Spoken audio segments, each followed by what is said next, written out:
Well, welcome to the Dutchman's Woodcheck, everybody. Good morning. Coffee's up. Drinking it out of my King County, celebrating 100 years. That was last year. Conservation, recreation, and education. 1925, 19 to 2025. Awesome.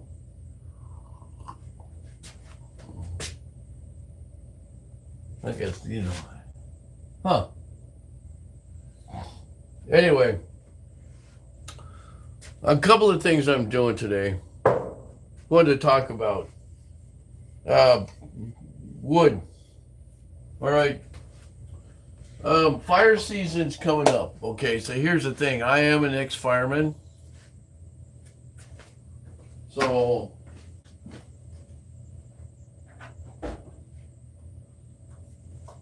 Pulaski's up. I need to sharpen this thing. Okay, so here's my Pulaski from the Forest Service. All right, I saved it. It was going to be junked. It was actually, this needs to be a little bit bigger and this a little bit longer, and I didn't sharpen it because it would be dangerous. Trust me. I've made these things sharp enough to cut paper with, usually, both ends, because this end's usually flatter. I just didn't want to do it. Just it's a showpiece. What I'm going to do is I'm going to mount it on some piece of wood or something, or mount it in here somewhere. But this is my souvenir from work. So yeah, that's what I used a lot. Actually, I bounce between this and the shower, the hot shovel. What they call the hot shovel is you're the guy they call up. The first couple of people in the front of the line on a hotshot crew, I have a 20-man hotshot crew, is the sawyers, which is the chainsaw guys. Then you got the pullers and a hot shovel. And that's the guy with like a regular digging shovel that you would buy at the store, except it's razor sharp. And they usually use that to throw dirt on the fire, or whatever they need. But anyway, that's my story, and I'll stick to it. Story.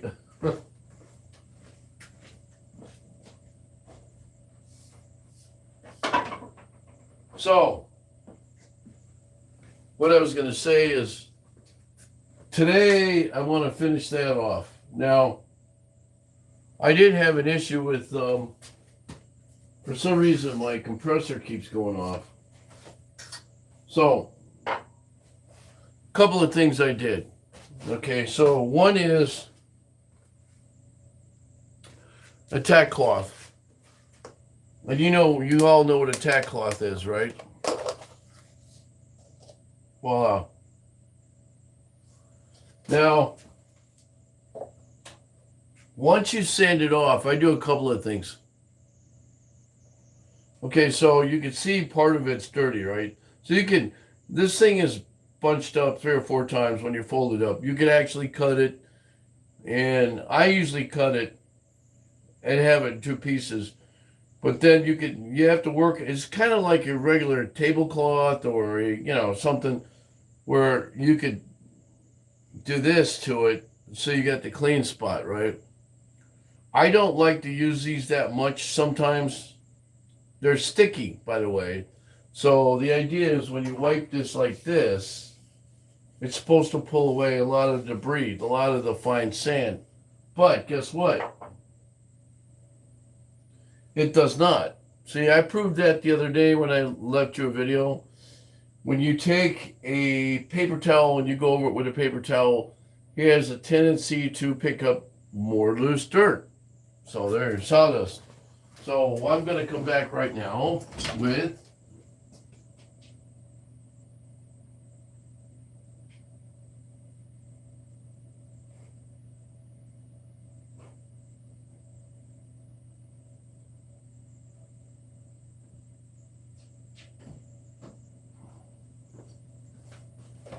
okay, so I wiped it down, but every time you go to do one of these things, you want to make sure that you wipe it down the best you can. Because what happens is, if you don't, then your project will get all kind of fuzzy. Now I know a lot of guys have spray booths. I don't have a spray booth. I don't have a place for it, and it's messy, and I just don't feel like cleaning out the spray gun all the time. I used to spray. I worked for a furniture guy for a long time, and it was okay, but it got messy when I love doing the finish on stuff. When you're in a spray booth all day spraying, staining stuff. When I went home at night to go wash myself, take a shower every single night, man, it was brown. It was just not good. So, all right, now I'm going to use a finish here.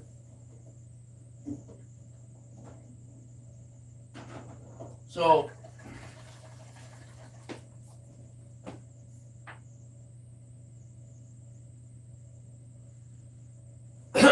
what I like to use, I'm going to use a general finish in it. Now, this one's oil-based. You can get water-based if you want, or you can use, I use mid-wax. You know what? Maybe not.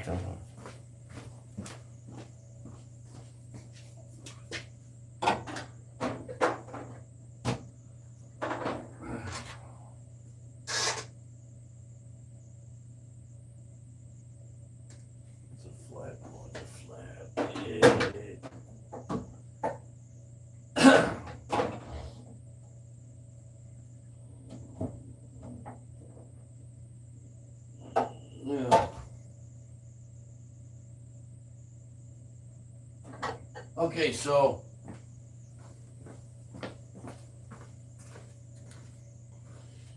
warm satin is what I want. See, the problem is when I'm doing this, that's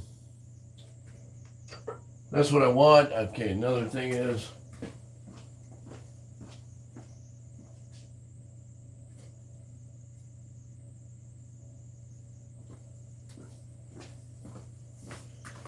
you ever have one of those days where you can't find yourself? I guess I gotta have more coffee, right? All right, so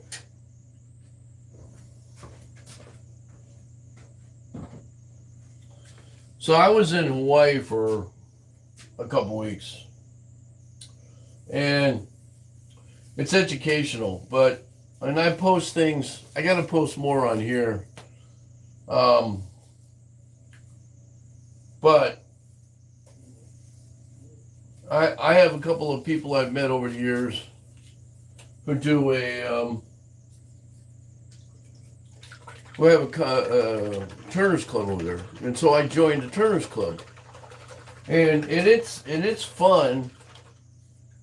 And the thing that's different is the different types of wood they use. Now, if you go over to Kona, this is up in Kona, right? Kona, Hawaii. Kona's kind of a different setup. It's not the Big Island is nothing like Honolulu or Maui. A lot of people like to go to Maui because it's a tourist destination, the beach resorts and stuff. But that's fine. It gets crowded over there, but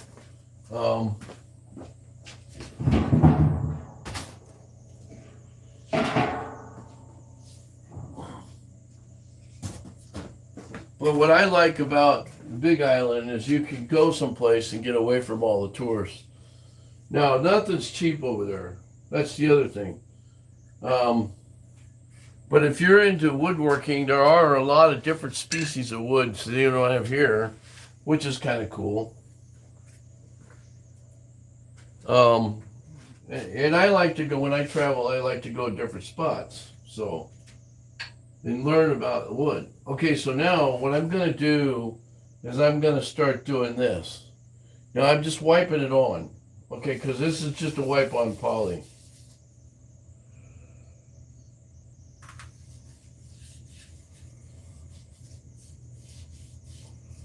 And the first couple of coats are going to soak it up because the wood is porous. Now, I've done a couple of experiments with this stuff, and what I've done in the past is got to the point where the wood is kind of polished.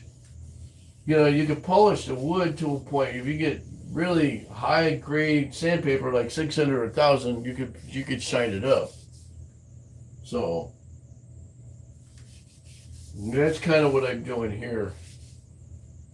Is I shined it up. Here's the only downfall is if you shine something up too much, it takes away from the pores. You actually close the pores out. So what I do is I use my air gun and I blow on it. They blow on it. So I'm a big bark guy. I like to do the bark. Not all the people that buy my bowls like bark bowls. I had a run on it one year, a couple of years ago. I couldn't make enough bowls that had a lot of bark on them. I like to be a little bit different than some of the other guys. I like that fancy all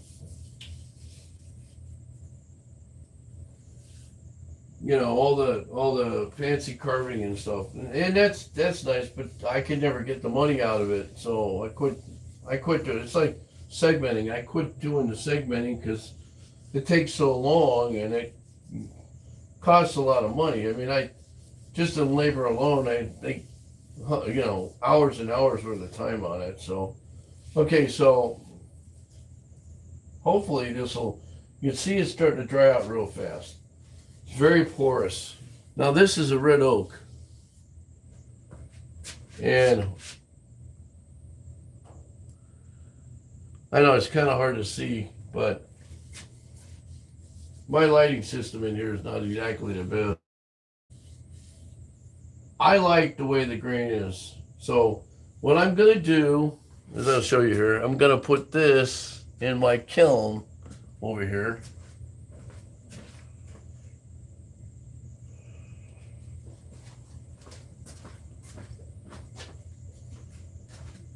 Now I've got these things that I put screws on that I put it on. And I'll put it in there like that. Now, I have this. It's a heat lamp. Excuse me. And I make it so I could put this like that on there. Where's my plug? And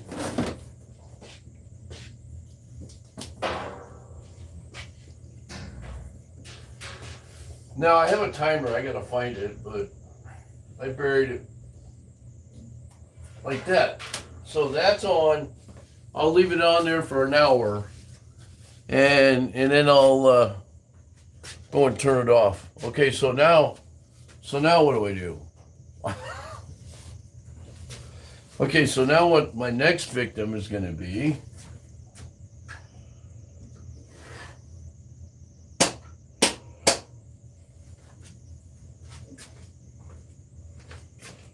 What do I do next?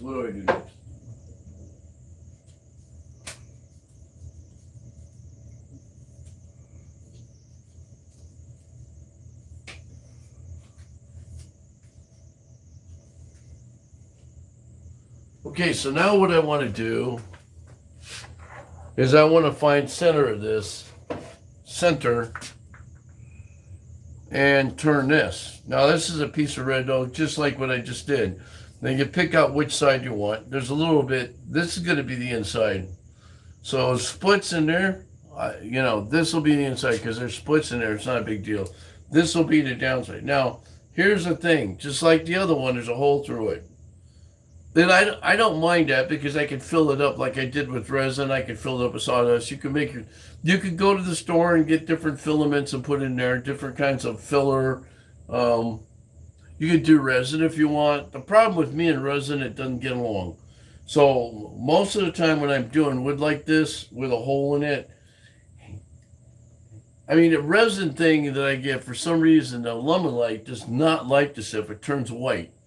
I put it in there I put it in the kiln, and I do exactly what everybody tells me to do. I have to get the moisture content out. I have to get the moisture content out of my lines and my compressor, blah blah blah. And it still turns white, so I don't do it. Um, so my idea is where do you find the center? So I could do it by guess, but I want to.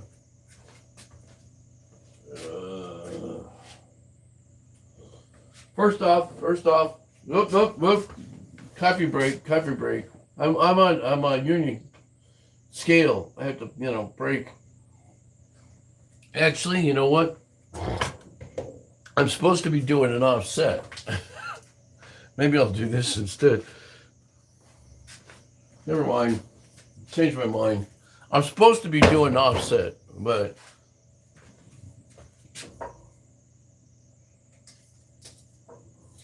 all right. So that's 4.5. So what's 4.5 in the center of 4.5? Quarter is 4.5 is the center, right? That way. And then we got to go that way. That's 4.5. That right? Same thing with this side. Go this way. 1.25.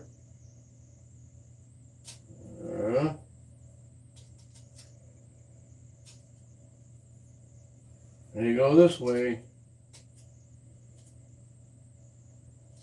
Yeah, probably right about there. Now, when you put this on, what's going to happen is because you cut the bottom at an angle, excuse me, you're gonna have an issue when you turn it. When you turn.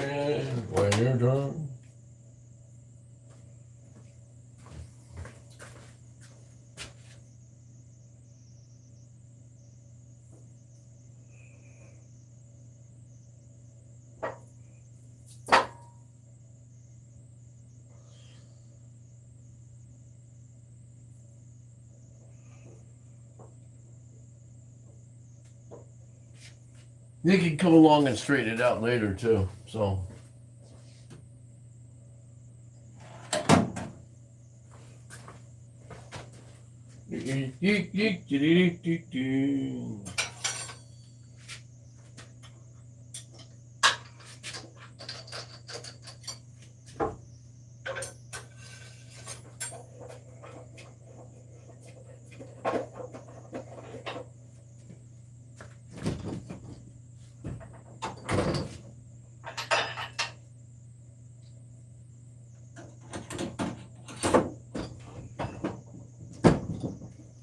All right, let's see. Let's get the rocking and rolling. Now, a lot of guys like to take these and pin them down, take and pound them. This is basically what I just used. Go like this. But I don't like to bang on this too much to flatten the head because that screws it up. Oh, well, that's another one, by the way. Okay, so I want to do this side first.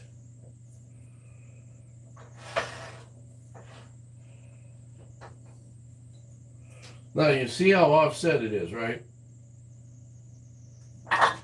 It's dead center, but because the bottom is the way it is. So you got to be really careful when you're turning them like this. I don't know if it's going to work.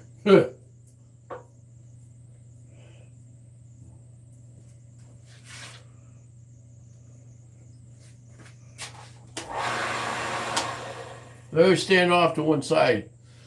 Now, I'm not worried about the way it looks right now because this will all be flattened out.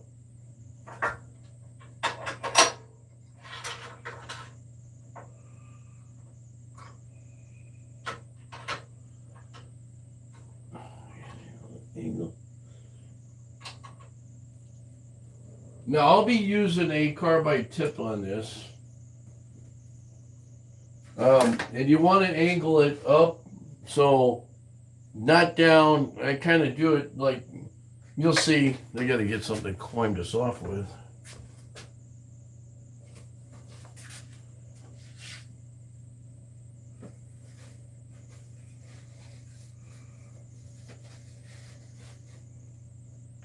So the idea here is eventually I'm going to do an offset turn. Now, because it sits offset already, the idea is when you do offset turn, which way you want to go. So the idea is to get it to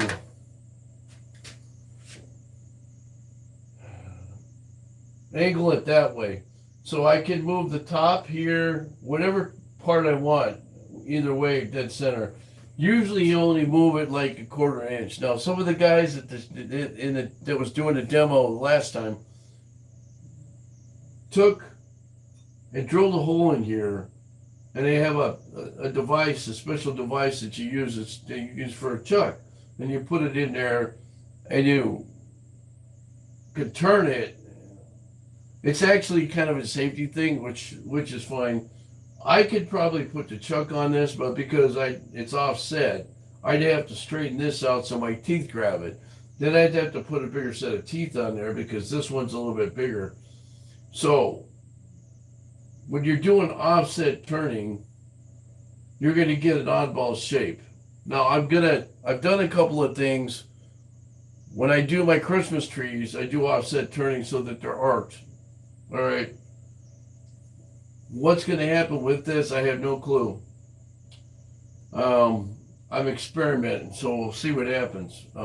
It usually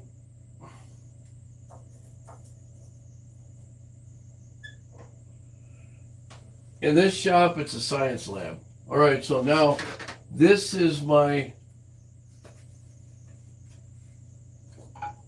CI5. Gotta clean this thing up. Yeah. Anyway, this is my carbide tip. This is my gouging tool. I use this my gouging tool. And what's cool about this is I can change the head out, which looks like it needs to be changed pretty soon. Anyway, this one here, and the other one too, they're all curved. I like these three because the traditional bowl gouge is right here. And I like this, but when I'm doing some really oddball shaped stuff, I don't like to use it. It's kind of dangerous. And I forget what type this is. I had a guy write down on this once. It's I believe it says on here HSS M2 half inch. I don't know. Anyway, I don't know. There's different types of bowl gouge. There's also these kind of gougers, that's rough gougers. I broke the other one. The other ones, I don't even use these that much, to be honest with you. I've got 1, 2, 3, 4, 5 I don't use. The other one's a saw. All the tools I use are right here on this thing, so. All right, here we go. We're gonna give it a shot.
See, now when you got an offset, when you got an oddball shape, this is what you get. See, there's more on one side of it, a third of it taken off, and then there's hardly anything in here, right? Which is cool if you want to do this right. Okay, so the idea for me is if I make this box, it's already leaning.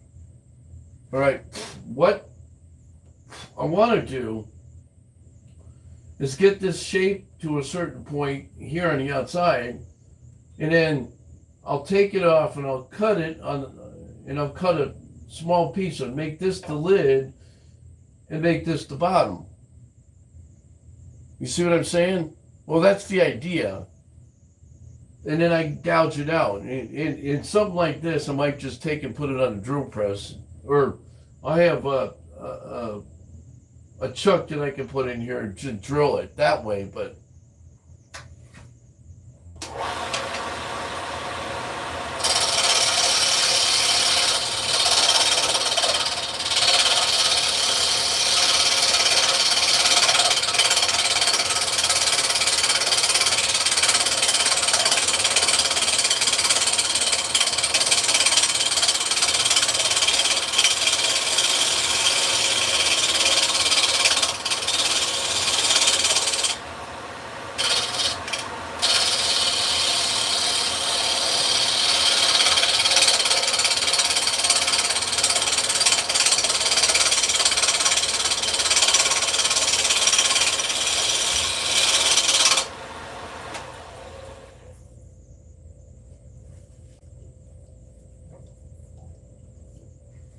so my goal is to try and get a little bit more of this out.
Now, as you can see, it gets messy. Look, one of the things I could tell you, if you ever want to get into turning, you're not into it yet, it's one of the messiest tools that you could buy out there. And I try to keep this down to a minimum because I'm in a basement and my training room is right over here and people walk back and forth. I got carpet in there, so I have to be really kind of cleanly about it. Now this thing's supposed to be a tarp to come down in front of it, but the only reason I don't put it down while I'm doing this, when I video you guys, is you can't see it. You can't see me making a mess. You can't handle a mess. Okay, so I was thinking about putting doors back here, but it would limit my, if I put doors in here, I'd be like, no, I don't want that. I need the freedom to move around, you know. It is what it is. So,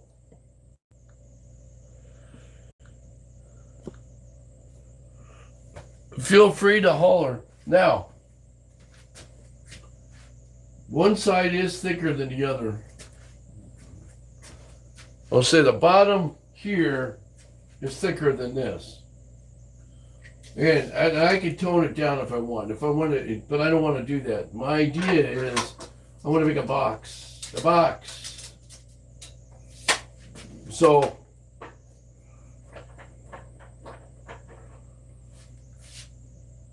okay, so yep. Here.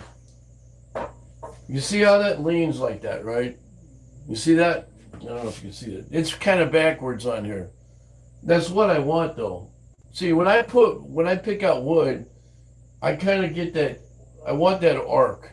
You know, you see a branch that arcs out like my elbow, you know, like this. I like this because it's, um, the things I make with it are pretty cool. Now I've made vases with it, Christmas trees, snowman. The snowman look really good, like this, except you turn them this way, and they bend backwards. I don't like the straight snowman. You guys could buy that at Hobby Lobby. I don't like that. So now the trick is. Oh, by the way, make sure your ears are plugged too. I got stuff all over. That's the only downfall. I already have bad enough wax problem in there. So now what do? I want to cut this off, and that could be the top, right? If I'm to do a box. So this is where the predicament comes in. Now, so what you do is you put it on you take it to your bandsaw, and you mark on there where you want to cut it. But you have to move it. You have a jig or something. I'll probably put it under radial arm because that's the only thing I got. My bandsaw is not big enough, unfortunately. I used to use my radial arm, but that thing is nasty. And I've got a sanding drum and a disc on there, and I don't want to mess it around with it. It's too much. I hate to get rid of my radial arm over here, but the thing is, I use it for certain things. I got my radial arm over there. You can see it's right now. It's full of stuff. And what I usually do when all this is cleaned off is I use the drum, then I flip it over and turn it sideways. And I've got a jig here. What's that from? I don't know what that's off of. Anyway. And I usually sand a bunch of stuff on here. It works great. Works great. All right. That's where you can buy a machine that has the disc on it and the belt and all that. Well, that thing works just as good. Why get rid of it, right? It just takes up a lot of room. Now, I could take all this off and make it a different setup, and I've done that before. It works great. You know, I can raise it and lower it, turn it sideways. Why do I want to get rid of that? It needs work, though. This thing's out of whack. I mean, I have to have it tuned up, but it's got to be 40 years old. I think it's 1979, 1980 or something. Yeah. It works fine. There's nothing wrong with it. See, I hate it to get rid of tools that work.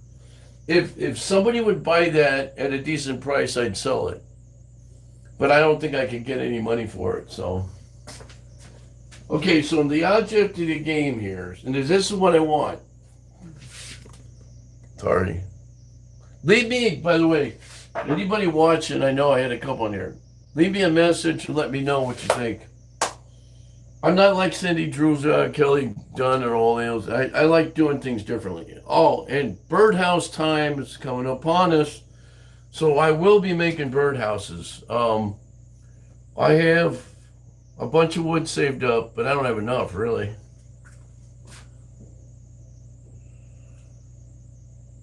And I don't think.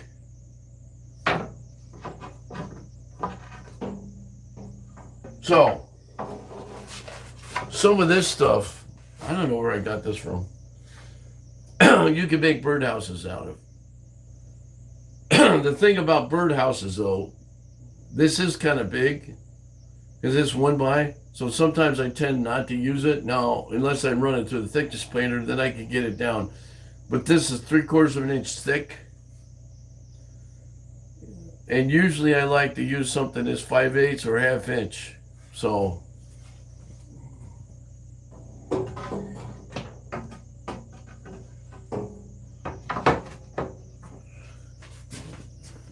All right.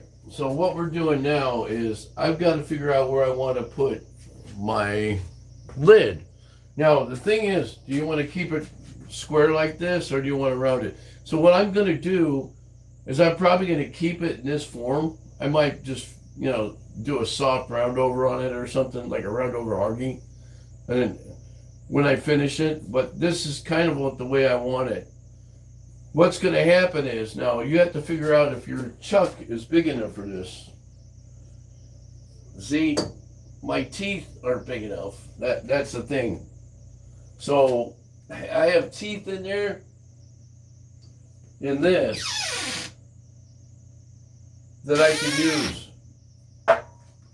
And I do have another set of stuff that I can use.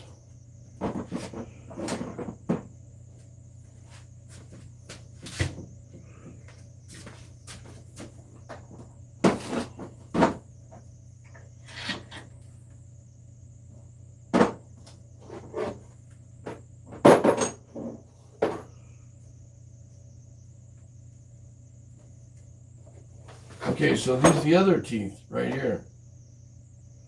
So these teeth I can put on there. They'll work.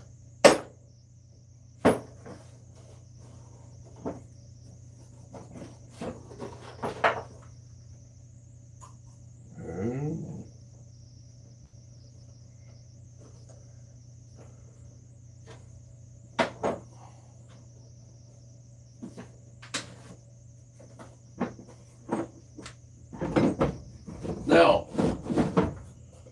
I also have this one. So this is the same way.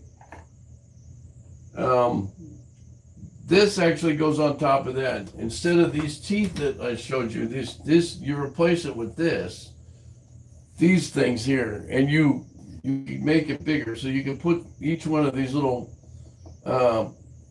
pins in there in different spots, which works out great. Works out great.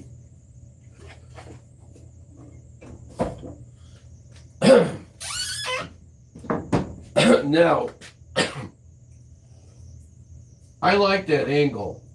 And, usually if I get a log, it's a little bit, and there's no log that's straight, by the way, or cylindrical. They're always offset, all right? Usually I'll move, when you're doing offset turning, you're moving center to a different point. So you would probably go down, depending on how much of a oddball shape you want. Most of the guys go down about a ½ inch, which is right about there. So it's down that far. So you get this weird look. When you do it that way, it's just kind of like this. One side doesn't get anything off of it, like this. The other side gets a lot off of it. And if you want to do some design work and make your boxes and stuff look really cool, that's the way to do it. So this happens to be my neighbor. I've had this laying around for a while. It was actually longer. It's a knot. This used to be off my neighbor's crabapple tree. I collect wood all over the place. So, I mean, if you look around here, I've got wood everywhere. So that's that right there. Okay, so now what I did is I use this to practice with. So I take 2x4s and I'll glue them. Then I'll run this through my table saw and cut the corners off. Now you want to do that because what will happen is this will split if you don't do that. Okay, so now if I can make a box out of this, I could do the same thing. If you're doing a piece like this, you see that's center, right? You pull that like that. You want to do offset turning, you move it like that. All right, you move it like that. And you can move this down. If you want to do this offset turning and make this different, make a wider piece, and you want to move it back the other way, you could do that. You play with it. You play with it. Just experiment. I would highly recommend using 2x4s. The only thing with 2x4s is the softer wood. So I hate to say use harder wood, but because your wood costs so much money. This is off a pallet, so you can see the nail holes. That's how I learned how to turn. That's how I learned how to turn. Most of my stuff I turned were either scrap branches or out of 2x4s. I didn't spend any money on wood until I got more proficient at what I'm doing. Am I good? Well, depends how you look at it. I have my style, just pretty simple. I do make some really kind of different things, but the problem is I have this thing about grain. I love wood grain. If it's a piece of wood that I'm turning and I see a lot of good wood grain in it, I don't like to butter it up. That's the problem. So like this, for instance, you see it's oddball shape, right? So when I turn it, when I gouge the inside or I turn it, what'll happen is I'll lose some of this, right? I try to keep, like that bowl showed you. That's another piece off of this. So this is going to be the top, right? What'll happen is I could probably take, you can see the eyeball shape, right? And you got that. So the idea is to shape it, but leave bark on it. If it doesn't have bark on it, then you're just narrowing it down a little bit, which is fine. But that you have to experiment, find your own way, how you want your bowl designed. None of my bowls, I want to say no, most of my bowls, when I start out doing things, unless it's segmented, are one of those where, okay, we'll see where it goes. It's an experiment. So, anyway, I'm going to get off and cut this stuff up and get it ready to turn as a box. And I don't want to, because I have to drill the hole out and stuff like that with a Forstner bit. And I don't want to spend too much time with you guys sawing because it would take me some time and it's noisy. So I want to wish you guys a happy Tuesday. It's Taco Tuesday. Tasty Taco Tuesday. Have a great day. Sometime the rest of the week I'll be on. I don't know. We'll see. God bless. Have a great way.